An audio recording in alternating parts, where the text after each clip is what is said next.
poderoso. Apocalipse capítulo de número 2, verso de número 1.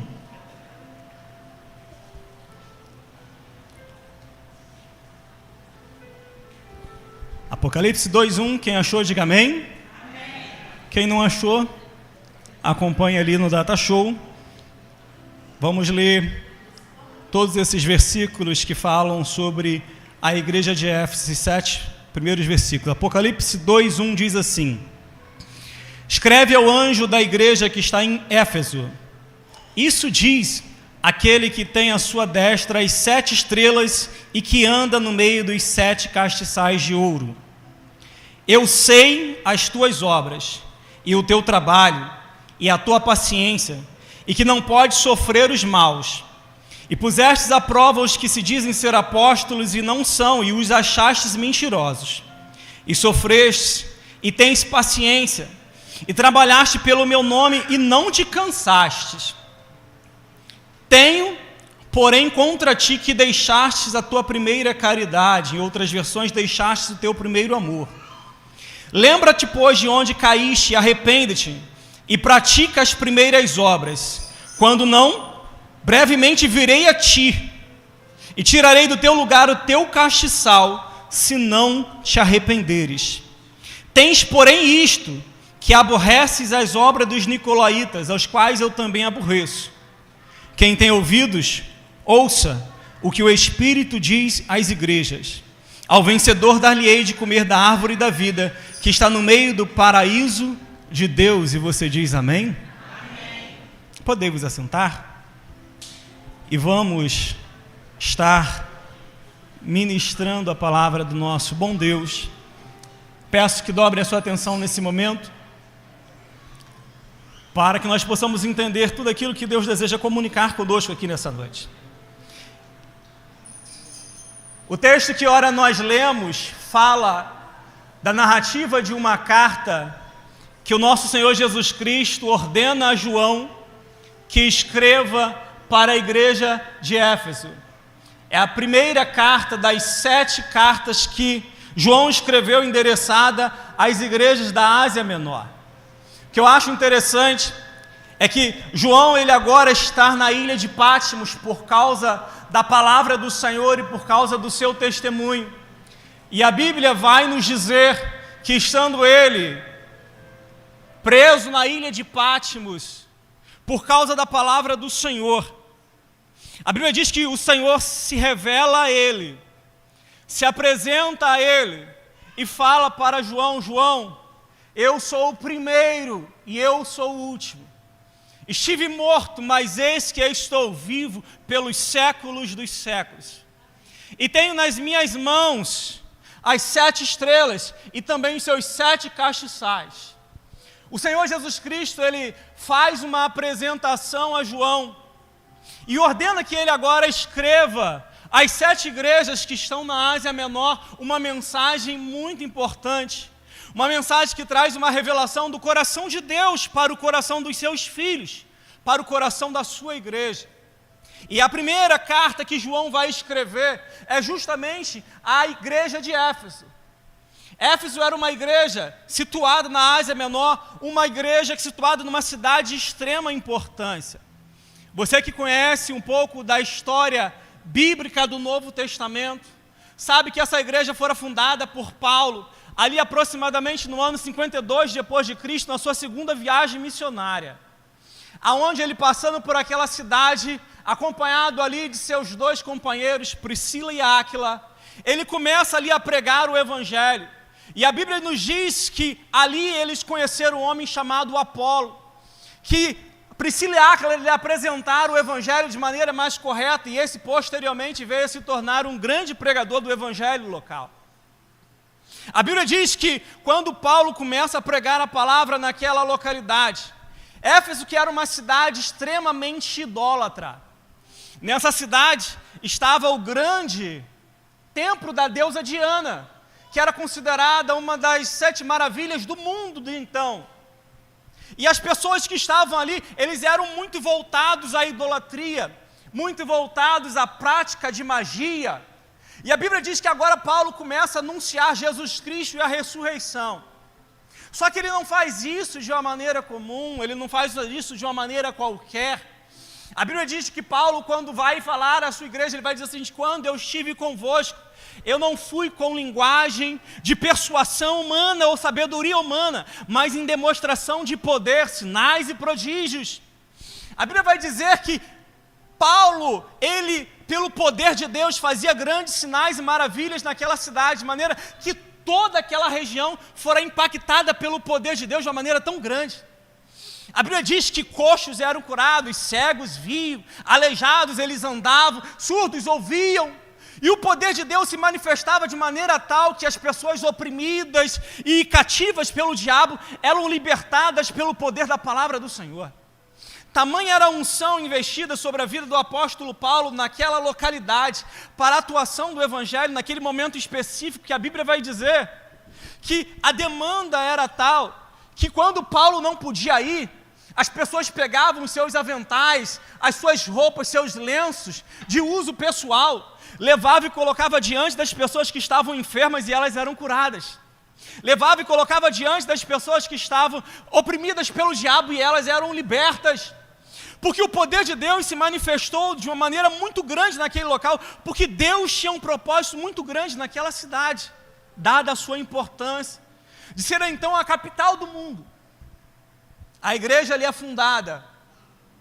Paulo passa ali durante 3 anos, discipulando aquela igreja. Foi a igreja que Paulo passou maior tempo, dada a importância geográfica e política daquela cidade. Paulo então doutrina aquela igreja, prepara obreiros, prepara pastores. A Bíblia nos relata que Timóteo, pastor Timóteo, pastoreou a igreja de Éfeso. Também por ali passou Apolo, foi um dos líderes da igreja de Éfeso. A Bíblia diz que o apóstolo João também pastoreou a igreja de Éfeso. Para você ter uma ideia, a mãe de Jesus Cristo congregava na igreja de Éfeso. Era uma igreja que tinha uma relevância muito grande, tinha uma importância tremenda, que viveu o auge da manifestação do poder de Deus, que se dava a trabalhar, se dava a buscar a presença de Deus de uma maneira muito grande, e Deus abençoava. Havia temor no coração dos efésios, havia constante manifestação do poder de Deus no meio daquela igreja. Só que a Bíblia diz que o tempo vai passar. E aí quando chegamos agora, quase 100 anos depois, nós vamos ver agora João, preso na ilha de Patmos, recebendo da parte de Jesus Cristo a revelação de uma carta que ele deveria endereçar a esta mesma igreja. Essa igreja que no passado teve uma grande relevância, tinha uma grande importância, dada ao seu ativismo religioso. É para essa igreja que Jesus Cristo vai falar na primeira carta endereçada às igrejas do Apocalipse. E eu quero que você reflita junto comigo. Éfeso era uma igreja modelo. Éfeso era uma igreja padrão. Era uma igreja que tinha muita ortodoxia bíblica. Era uma igreja que tinha muitas atividades. Os membros, eles tinham um engajamento muito grande. Tanto é que Jesus Cristo, ele começa a carta elogiando ela, falando o seguinte: olha, eu sei das tuas obras. O legal disso tudo aqui é que é Jesus Cristo quem está falando. É Jesus Cristo quem está dizendo. É Jesus Cristo quem está mandando escrever. João foi só o seu amanuense, mas é Jesus Cristo quem está ditando todas as letras dessas cartas. E o que é legal, sabe qual é? Que quantos de nós não gostaríamos de receber da parte de nosso Senhor Jesus Cristo um feedback acerca da nossa vida? Imagine você recebendo da parte do nosso Senhor Jesus um feedback sobre você, elogiando as suas virtudes, exaltando os seus feitos, ponderando as suas limitações, exortando em suas dificuldades. E o que eu acho mais legal, enquanto eu estava refletindo nessa carta, é que nela Jesus Cristo apresenta vários elogios, uma ressalva, 3 conselhos, uma advertência, um afago e também uma promessa. Aquele que vencer. Só que enquanto eu refletia nessa carta, eu voltei os olhos ao versículo de número 1 que você leu aí. Se você puder, você pode acompanhar na sua Bíblia. Que diz exatamente o seguinte, ó: escreve ao anjo da igreja de Éfeso. Onde ele diz assim: essas coisas diz aquele que tem na sua destra as 7 estrelas e que anda no meio dos 7 castiçais. Se você voltar os olhos ao versículo 20 do capítulo 1, o último versículo que antecede aí o capítulo 2 de Apocalipse, você vai ver que o mistério das 7 estrelas que viste na minha destra e os 7 castiçais de ouro, vai dizer o seguinte: as 7 estrelas são os anjos das 7 igrejas, e os 7 castiçais que viste são as 7 igrejas. E quando nós entramos no versículo 1, Jesus Cristo ele vai falar o seguinte, ó: escreve ao anjo da igreja de Éfeso. Ele não falou o seguinte, olha, escreve à igreja. Essa carta, ela não está endereçada à congregação de maneira direta. Essa carta tem um objetivo, tem um alvo, tem um destinatário muito específico. Ele disse: escreve ao anjo da igreja. O anjo da igreja é o pastor da igreja. E essa carta está dizendo: olha, eu quero que você escreva ao pastor da igreja e diga para ele: aquele que tem na sua destra as 7 estrelas e que anda no meio dos 7 castiçais. Jesus está falando o seguinte: olha, eu quero que você diga para o meu anjo que está pastoreando a igreja de Éfeso: eu sou aquele que tem ele nas minhas mãos. A vida dele está na destra das minhas mãos. Ao anjo da igreja que está em Éfeso, Jesus Cristo está dizendo: olha, eu sou aquele que te sustenta. Eu sou aquele que trata contigo. Eu sou aquele que cuida de ti. Eu sou aquele que não te deixa cair. Eu sou aquele que vela por você e pela sua família. Ao anjo da igreja de Éfeso, Jesus Cristo está dizendo: eu tenho você nas minhas mãos. O controle da sua vida, ainda que saia do controle das suas, nunca sairá do controle das minhas mãos, porque nas minhas mãos você está contido. Mas não somente isso, ele diz o seguinte, olha, escreve ao anjo da igreja de Éfeso e diz: eu sou aquele que tem as 7 estrelas da minha destra, mas que passeio no meio dos castiçais de ouro. O castiçais de ouro significa que é a igreja. Os 7 castiçais, o mistério dos 7 castiçais é exatamente isso: as 7 igrejas. E Jesus Cristo está falando o seguinte: eu não somente tenho nas minhas mãos a vida dos líderes da igreja, mas eu também passeio no meio da minha igreja. Eu também passeio no meio da minha igreja. Talvez a nossa indiferença, talvez a nossa falta de reverência nos impeça de ver aquilo que está acontecendo no mundo espiritual. Mas eu quero lhe dizer que o nosso Senhor Jesus Cristo é aquele que passeia no meio da sua igreja. A Bíblia nos garante isso: aonde houver 2 ou 3 reunidos em meu nome, ali eu estarei. Eu quero lhe dizer que talvez você tenha chegado aqui nessa noite e talvez tenha imaginado, vai ser só mais um culto, vai ser mais um culto se você quiser. Porque você está na presença daquele que é o Senhor dessa casa. O nosso Senhor Jesus Cristo, aquele que passeia no meio da sua igreja. Só que ele vai continuar dizendo o seguinte, olha, aquele que passeia no meio da igreja diz assim, eu conheço as tuas obras. Para todas as 7 igrejas, Jesus Cristo fala para João e diz o seguinte, olha, eu conheço as tuas obras. Deus sabe exatamente aquilo que nós temos feito, independente se seja bom ou se seja ruim. Eu quero lhe dizer que Deus sabe. Deus sabe aquilo que nós fazemos, aquilo que nós vivemos. O nosso dia a dia, a nossa rotina diária, desde a hora que nós nos levantamos até a hora que nós vamos deitar, o nosso Deus não perde de vista nenhum dos teus servos, nem sequer por um momento.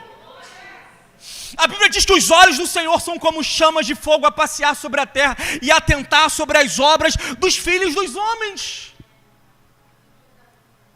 Sabe o que Deus está falando conosco aqui nessa noite? Não permita que o seu coração engane você. Porque quando você está distante de tudo e de todos, e que bate o sentimento de impunidade no seu coração, e você acha que você pode fazer aquilo que você quer, que ninguém está vendo, porque o seu pastor não está vendo, porque o seu pai não está vendo, porque o seu cônjuge não está vendo, eu quero lhe dizer que ainda que ninguém possa estar vendo aqui na terra, há um Deus nos céus que nunca nos perde de vista. E muitas das vezes o nosso coração, ele nos engana ao ponto de acharmos que não haveremos de dar conta por aquilo que nós fazemos em secreto. Quando a Bíblia diz, vai nos deixar bem claro em Lucas capítulo 2, versículo 2 e 3, onde o Senhor Jesus Cristo, ele diz o seguinte, olha, porque não existe nada escondido que não venha a ser revelado, ou oculto que não venha a ser conhecido, porque tudo que disseste nas trevas será ouvido em plena luz, e o que sussurraste ao pé do ouvido no interior dos quartos fechados, será proclamado no alto das casas. Eu quero lhe dizer que o conhecimento de Deus é perfeito e ilimitado, e Ele sabe de todas as coisas, inclusive das motivações dos nossos corações. Deus sabe. Deus sabe o que fazemos e o porquê fazemos. Deus conhece a nossa intimidade mais do que nós mesmos. Jeremias 23, 24 vai dizer o seguinte, pode alguém esconder-se em esconderijo sem que eu o observe? Jeremias 32, 19 vai dizer o seguinte, teus propósitos são altíssimos e tuas realizações poderosas, ó Senhor. Teus olhos observam todo o comportamento dos seres humanos, a fim de retribuires a cada pessoa, segundo a sua atitude, segundo merecem os seus atos. Hebreus capítulo de número 4, versículo 13, ainda vai afirmar o seguinte, nada em toda a criação está oculto aos olhos de Deus, porque tudo está descoberto e exposto diante dos olhos daquele a qual haveremos de prestar contas.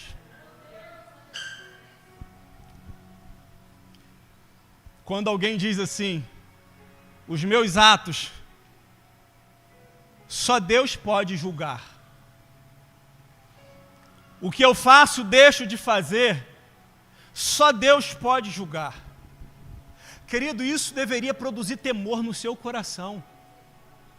Essa frase não deveria ser uma frase de efeito, aonde você se desculpa por aquilo que ele faz, dando um alívio mental, como se você pudesse continuar fazendo e nada venha acontecer por conta disso. Eu quero lhe dizer o seguinte, não deixe a sua consciência se aliviar em relação a isso, porque ainda que os homens não possam te julgar, há um Deus no céu que nos julgará segundo as nossas obras. Nada está oculto aos olhos daquele que um dia veremos de prestar contas. E se só Deus pode te julgar, isso deveria estar produzindo temor no seu coração, e não alívio de consciência. porque o nosso Deus um dia vai trazer à lume tudo aquilo que fizemos pelo nosso corpo e julgará as nossas ações diante de todos. Aí eu te pergunto, como é que você vai se encontrar diante de Deus?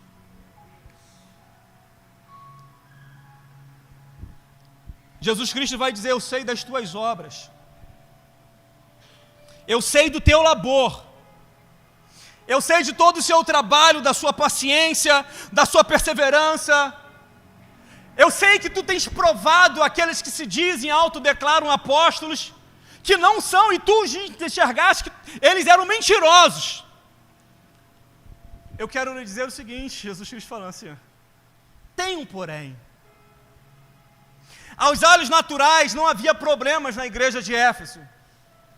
Não havia problemas éticos e morais, porque Jesus Cristo não os acusou disso. Não havia panelinhas ou grupinhos, como era o caso que havia na igreja de Corinto. Não havia tampouco imaturidade na fé por parte dos efésios, como aconteceu em outras igrejas. Não havia dissensões doutrinárias. Pelo contrário, Jesus elogia a ortodoxia deles. Mas, no entanto, havia um porém. E o porém de Jesus Cristo vai no âmago do problema, porque ele diz assim: tenho, porém, contra ti. Jesus está falando: eu tenho algo contra você. Talvez você se julgue perfeito demais, santo demais, mas Jesus Cristo está falando assim: eu tenho algo contra você. Eu tenho contra ti, que deixastes o teu primeiro amor. Éfeso tinha doutrina. Éfeso tinha atividades religiosas em excessos. Tinha uma organização, era uma igreja muito bem estruturada, que talvez nós pudéssemos olhar superficialmente e não enxergarmos problemas. Mas Jesus Cristo falou o seguinte: olha, por baixo de toda essa atividade religiosa, falta o principal. Eu tenho, porém, contra ti, que deixastes o teu primeiro amor.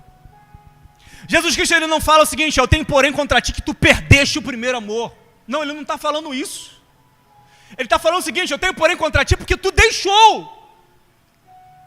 Era responsabilidade sua manter, fazer a manutenção disso, mas tu foste negligente, fostes omisso, tu deixastes o teu primeiro amor. Aquela chama que ardeu no início, quando você me conheceu, aonde tudo era eu. E agora, eu estou sendo preterido lá para o último lugar na sua vida. Jesus Cristo está falando o seguinte: olha, eu sinto falta daquilo que um dia nós vivemos no início da nossa caminhada.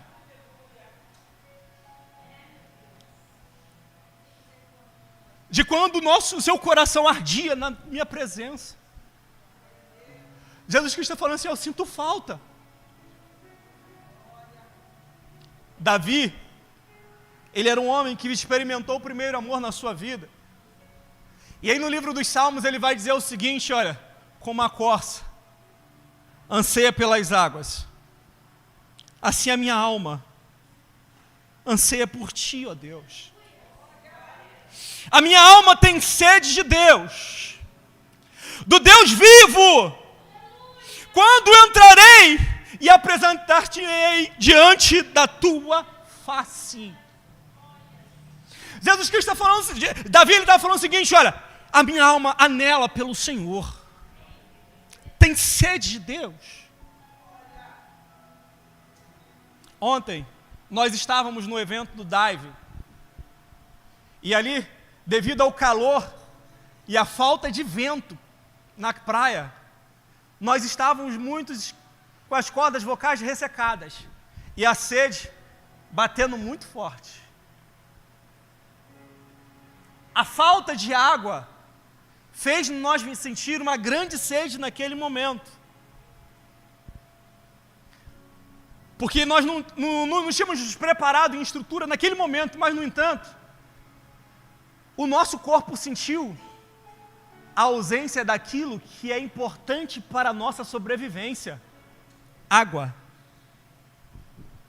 Sabe qual é o grande problema? É que Davi, ele compara a presença de Deus a uma água que sacia a sede da nossa alma. Mas o problema está em nós não sentirmos mais sede de Deus. Em nós passarmos semanas sem orar, e isso não fazer mais diferença na nossa vida. Aonde nós faltamos um culto de domingo, e achamos de menor relevância, porque isso não nos importa. Porque se durante a semana não passamos nenhum momento na presença de Deus, o culto de domingo não vai fazer diferença. A grande questão é que essa indiferença na nossa vida é que tem causado esse distanciamento e abandono do primeiro amor. E aí Deus está falando o seguinte: olha, eu tenho porém contra ti, que deixastes o teu primeiro amor. Sabe qual é a grande dificuldade? Que quando nós deixamos o primeiro amor, nós invertemos a ordem. Deus, que deveria ser prioridade na nossa vida, vai para último lugar. E as coisas de menos importância são colocadas na frente. Eu li uma frase que diz o seguinte, que se você perceber que qualquer deleite, que ama qualquer deleite mais do que a oração, qualquer livro mais do que a Bíblia, qualquer casa mais do que a casa de Deus, qualquer ceia mais do que a ceia do Senhor, qualquer pessoa mais do que a Cristo, qualquer satisfação mais do que a esperança do céu, você deveria ficar preocupado com isso.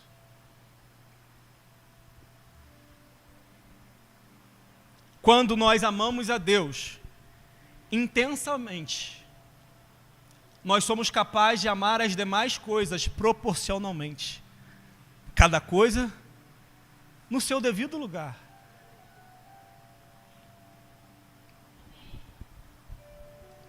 A questão grande é justamente essa. Tem muitos crentes que não amam mais a Deus. E aí eu queria que você refletisse junto comigo nessa noite. Qual o grau de intensidade é o seu amor por Jesus? Qual o grau de intensidade é o seu amor por Jesus? Será que o seu coração ainda arde na sua presença? Será que você ainda se permite ser queimado por dentro, por estar na presença de nosso Senhor Jesus Cristo? Aqueles discípulos no caminho de Emaús, quando encontraram com Jesus e não percebendo o que era eles, quando Jesus se distancia deles, eles descobriram que era Jesus. E aí eles falaram assim: porventura não nos ardia o nosso coração quando ele nos falava? Eu quero lhe perguntar, será que essa palavra ainda faz o seu coração arder? Será que o momento de adoração no culto ainda faz o seu coração arder? Será que você ainda é capaz de sentir essa presença de Deus na sua vida? Nós falávamos aqui nessa semana, existem muitas pessoas que estão na igreja porque elas não querem ir para o inferno, mas elas também não anseiam ir para o céu. Planejam-se para tudo na vida, mas não se planejam para encontrar-se com o Senhor. Entram e saem da igreja da mesma maneira. Quando não, sai pior do que entrou, porque sai murmurando. Porque o culto não foi aquilo que lhe agradara. Porque o culto não lhe proporcionou um arrepio, uma emoção, algo diferente. Eu quero lhe dizer que o único responsável pelo culto que você oferece é você. E muitas vezes a falta de vida nos cultos, ela é resultado diretamente de falta de culto nas nossas vidas. Você passa a semana inteira longe de Deus e vem para a igreja e quer jogar a responsabilidade da sua adoração, do seu culto, nas costas dos obreiros, nas costas dos ministros de louvor, nas costas do pastor, nas costas do pregador. Eu quero lhe dizer que não é assim que funciona. Sabe por quê? A gente só transborda daquilo que nós estamos cheios. A gente só transborda daquilo que nós estamos cheios. E a igreja de Éfeso estava vivendo assim. Um ativismo religioso, ortodoxo, mas sem vida espiritual. Existem muitas pessoas que continuam trabalhando na obra do Senhor. Você que não pôde vir hoje na consagração de manhã cedo, estávamos falando sobre o rei Uzias. Cresceu e prosperou porque buscou o Senhor, mas começou bem, mas terminou mal, porque deixou de buscar ao Senhor. Existem muitas pessoas que ainda estão envolvidos na obra do Senhor, mas que não servem e nem têm mais relacionamento com o Deus da obra.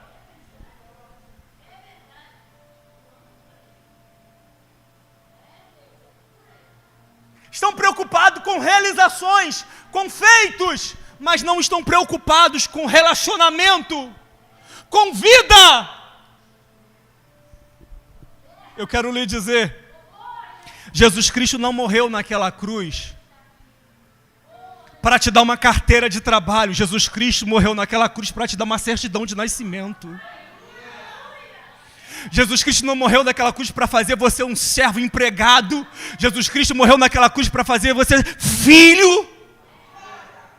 Só que nós muitas vezes estamos perdendo esse relacionamento com Deus e não estamos percebendo nisso. A Bíblia vai dizer, esse povo me honra com os lábios, mas o seu coração há muito já está longe de mim. Malaquias capítulo 1, versículo 10, o Senhor Jesus Cristo, usando o profeta, ele falou o seguinte, olha, se vocês fechassem as portas do templo, assim ao menos não acenderiam fogo no meu altar, inutilmente, porque eu não tenho prazer em vocês, diz o Senhor dos Exércitos, bem como não aceitarei as vossas ofertas. Queridos, queridas, se você não está preocupado com isso, você precisa reavaliar a sua vida como cristão. Você precisa reavaliar a sua vida como cristão. Deus falou o seguinte, olha, quisera que alguém tivesse a coragem de ir lá e trancar as portas do templo para que parasse de me oferecer um culto inútil. Um culto que não tem vida, um culto que não tem expressão de adoração, um culto que não demonstra aquilo que vai em seus corações, porque o seu coração está longe de mim. E nós estamos vivendo de qualquer maneira, e eu quero lhe dizer que Deus não aceita as coisas de qualquer maneira. Se Deus aceitasse qualquer tipo de adoração, Nadab e Abiú não morreriam por oferecer um fogo estranho diante do altar do Senhor. Se apenas bastasse boa intenção dos nossos corações, Uzá não teria sido fulminado por ter tocado de maneira apropriada na Arca da Aliança. Se qualquer oferta servisse, Deus não teria rejeitado a oferta de Caim e aceitado a oferta de Abel. Se de qualquer maneira pudéssemos nos apresentar diante de Deus, Ananias e Safira não teriam morrido fulminados, porque negligenciaram o dever e o valor que se dava à oferta que era oferecida perante ao Senhor. Não se engane, Deus trabalha com princípios. Deus trabalha com princípios. E nós não estamos analisando essas coisas. Eu falei aqui de manhã cedo e vale ressaltar aqui novamente.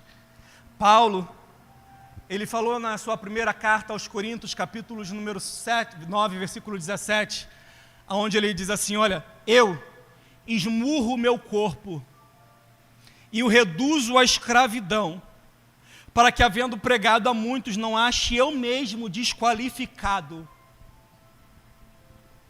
Na sua segunda carta, no capítulo 13, versículo 5, ele vai dizer o seguinte, ó, examinai a vós mesmos, se realmente estáis na fé.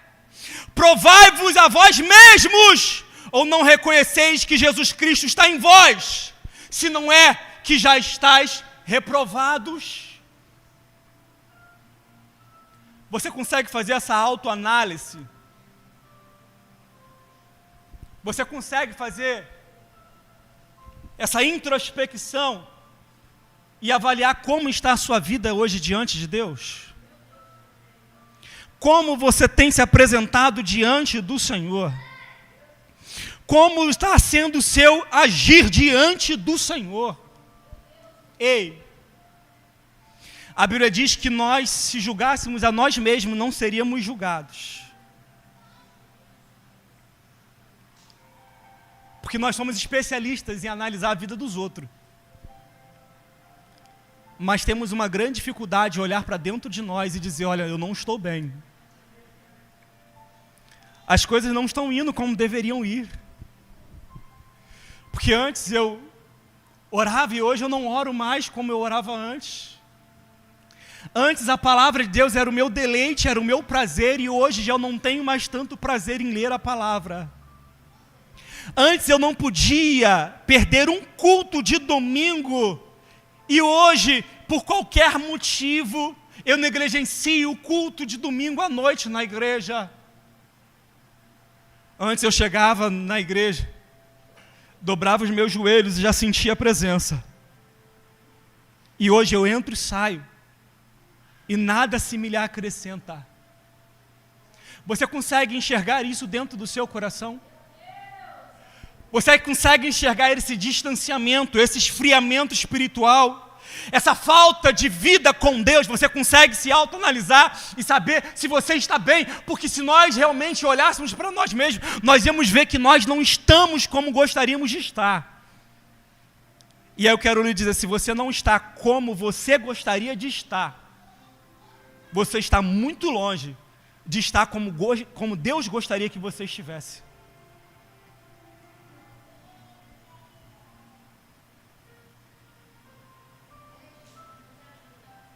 Tenho, porém, contra ti, que deixastes o teu primeiro amor. O que nos leva a deixar o primeiro amor? Eu poderia falar de vários motivos aqui, como, por exemplo, a convivência com o pecado. E não estou falando somente dos nossos pecados cometidos, estou falando da convivência com o ambiente de erro.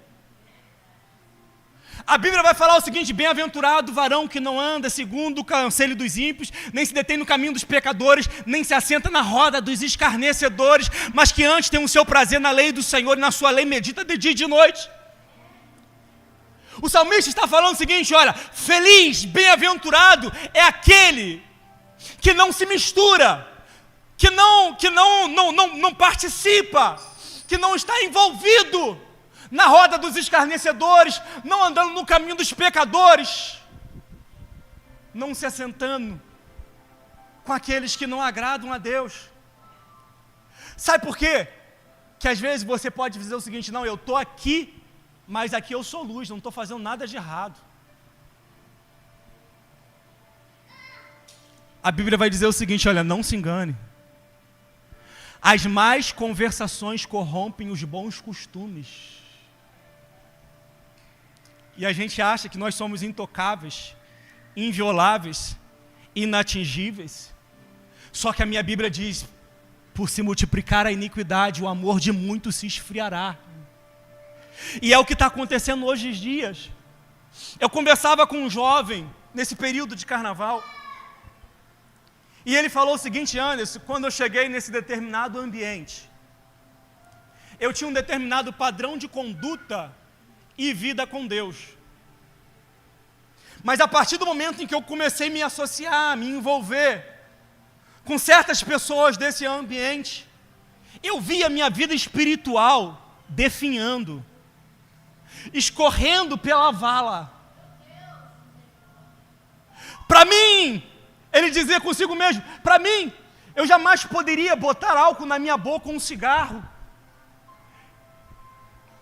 Eu me recriminava quando eu falava um palavrão, ou quando eu falava alguma mentira. Mas ele falou o seguinte: olha, a convivência com essas pessoas daquele ambiente fizeram com que eu que estava aqui fosse cá para baixo. E sabe o que eu estou querendo dizer? Eu não estou falando de uma pessoa que está lá fora, eu estou falando de pessoas que estão aqui dentro. A gente precisa cercar de pessoas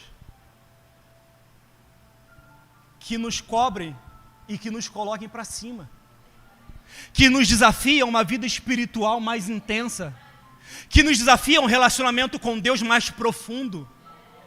Se você é a média das 5 pessoas com quem você mais convive, que média você tem? Que tipo de pessoas você está se relacionando? Porque muitas vezes nós acreditamos que não podemos nos relacionar com aqueles que estão de fora, mas no entanto, muitas vezes estamos envolvidos com pessoas aqui de dentro, que em vez de nos aproximarem de Deus, estão nos distanciando cada vez mais dele. Essa história não acontece, que eu relatei, não aconteceu no mundo, aconteceu dentro da igreja. Por que o amor esfria? Por causa da convivência, da condescendência, por causa de você estar envolvido com aqueles que estão no erro.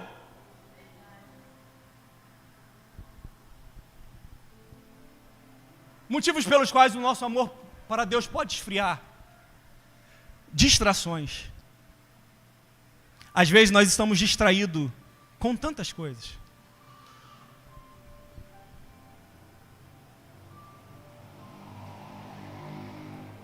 Isso aqui é o que mais tem distraído a nossa vida de relacionamento com Deus. E nós temos falhado nesse sentido. Eu digo isso porque muitas das vezes nós levantamos pela manhã e antes de sair da cama já pegamos o celular. Antes de falarmos com Deus, nós já falamos com um monte de gente.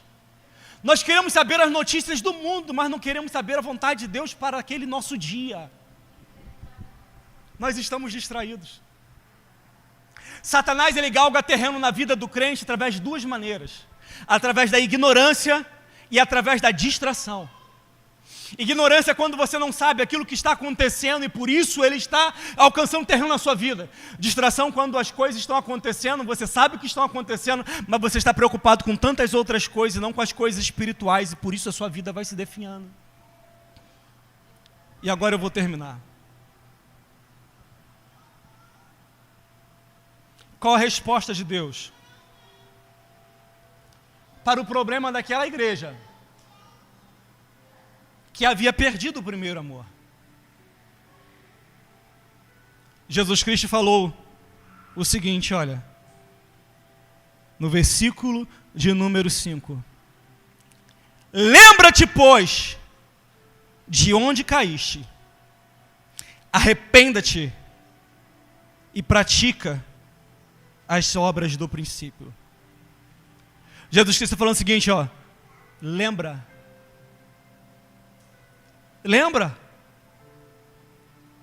Você se lembra como você amava Jesus?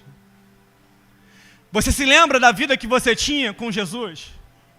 Você se lembra quando seu coração ardia com a presença do Espírito Santo? Você se lembra desses momentos áureos do início da sua jornada cristã? Jesus Cristo está falando assim, lembra-te da onde você caiu. Jesus Cristo está dizendo o seguinte, olha, a perda do primeiro amor, o abandono do primeiro amor, ele é uma queda. Não é simplesmente um problema, ele é uma queda. Você caiu. E Jesus Cristo está falando o seguinte, olha, lembra-te, pois, de onde caíste.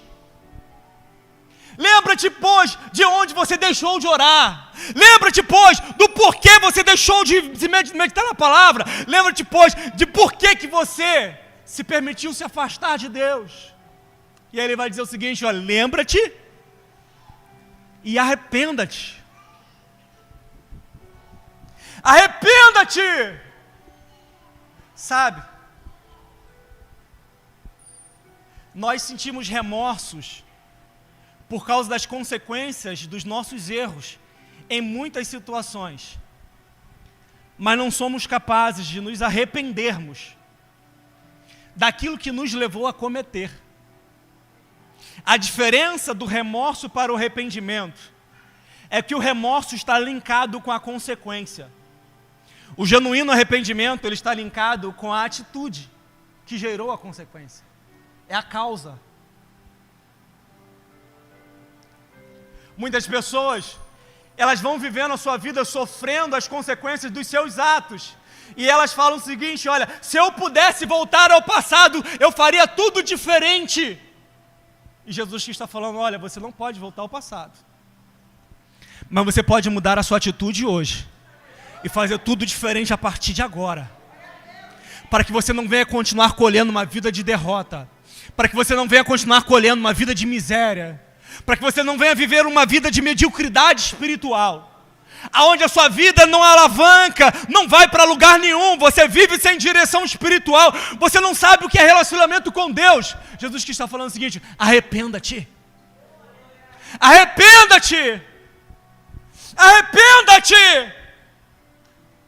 Arrependa de você não orar, arrependa-te de você não ler a Bíblia, arrependa-se do dia em que você deixou de meditar na palavra do Senhor, arrependa-se daquela semana em que ela se passou e você em um momento foi capaz de levantar os seus olhos aos céus e dizer: Deus, muito obrigado, porque eu estou vivo. Jesus está falando o seguinte: arrependa-te, arrependa da sua ingratidão, da sua falta de visão espiritual, arrependa da sua falta de fé, arrependa-te.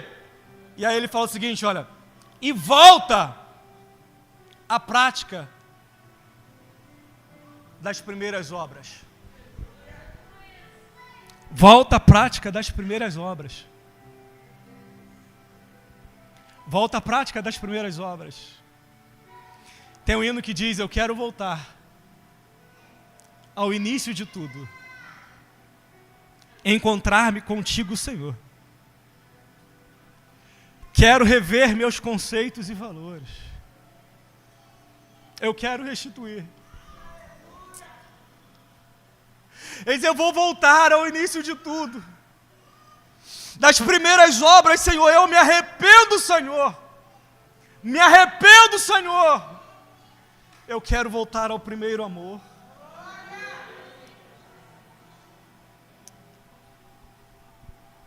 Jesus está falando assim: volta. Eu quero me encontrar contigo novamente no quarto da oração. Eu quero voltar a falar contigo através da ministração da palavra. Eu quero novamente levá-lo a uma consciência espiritual onde você entenda que a minha presença está junto com você. Eu quero que você volte a entender que quando você passar pelos dias de dificuldades, quando você passar pelos dias de provações, de privações, eu nunca vou deixar você passar sozinho. Você vai sentir a minha presença no seu lado. Você vai sentir a orientação do meu Espírito Santo te dando direção. Deus está falando o seguinte: volta à prática das primeiras obras. Volta a se relacionar novamente com Deus. Volta! E aí ele faz uma ameaça. Porque quando não, brevemente eu virei a ti e tirarei do teu lugar o teu castiçal, se não te arrependeres. As coisas não estão bem, e você sabe disso. As coisas não estão bem, você sabe disso. E Jesus Cristo está falando para você: volta. Volta. Volta hoje, volta agora. Volta rápido, volta correndo, volta. Porque senão, brevemente eu virei a ti e arrancarei do teu lugar o teu castiçal, se não se arrependeres.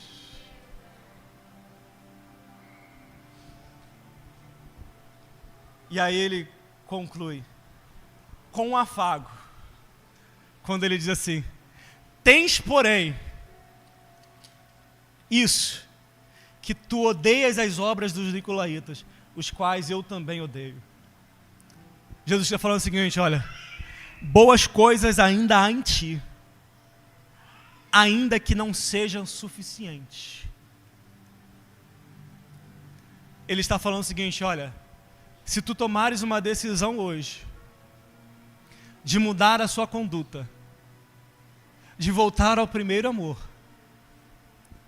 eu vou continuar sustentando e o seu lugar vai permanecer. Mas se tu não fizeres isso, as consequências virão. Você vai perder o seu castiçal do teu lugar, se não se arrependeres. E aí o último versículo, e aí eu já quero chamar o grupo de louvor para estar aqui à frente. Vai dizer o seguinte: quem tem ouvidos para ouvir, ouça o que o Espírito diz às igrejas. Eu não sei se você percebeu, mas Deus está falando. Eu não sei se você percebeu, mas Deus está falando. Mas Ele não fala apenas para quem tem orelha, Ele fala para quem tem ouvido. Eu não sei se você ainda tem sensibilidade espiritual para entender, mas Deus trouxe você aqui porque Ele queria falar diretamente com você. Quem tem ouvidos para ouvir, ouça o que o Espírito diz às igrejas. E aí Ele promete: ao que vencer, dar-lhe-ei de comer da árvore da vida que está no meio do paraíso de Deus. Queridos, eu não tenho teologia para te fazer uma afirmação complexa acerca do que esse versículo, do que essa promessa de Jesus Cristo quer exatamente dizer. Mas a referência que a Bíblia nos dá acerca da árvore da vida e do jardim de Deus nos remete ao Éden.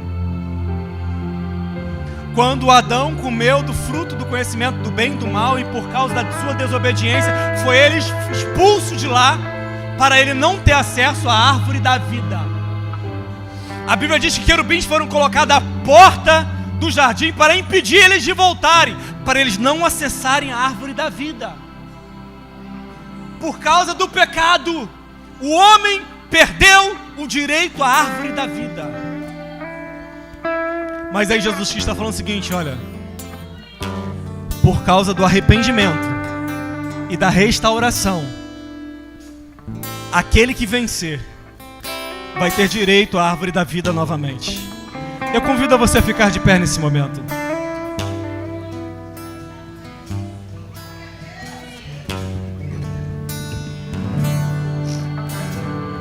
Deus está falando conosco aqui nessa noite, nessa casa. E Ele está dizendo para mim e para você: é tempo de restauração na nossa vida. E aí agora compete a você decidir aquilo que você vai fazer com essa palavra pregada. Você pode sair daqui ofendido e dizer: não gostei daquilo que eu ouvi. Você pode sair daqui contrito, dizendo: obrigado, Senhor, porque o Senhor falou ao meu coração. E eu não vou mais aceitar continuar vivendo a vida que eu estou vivendo.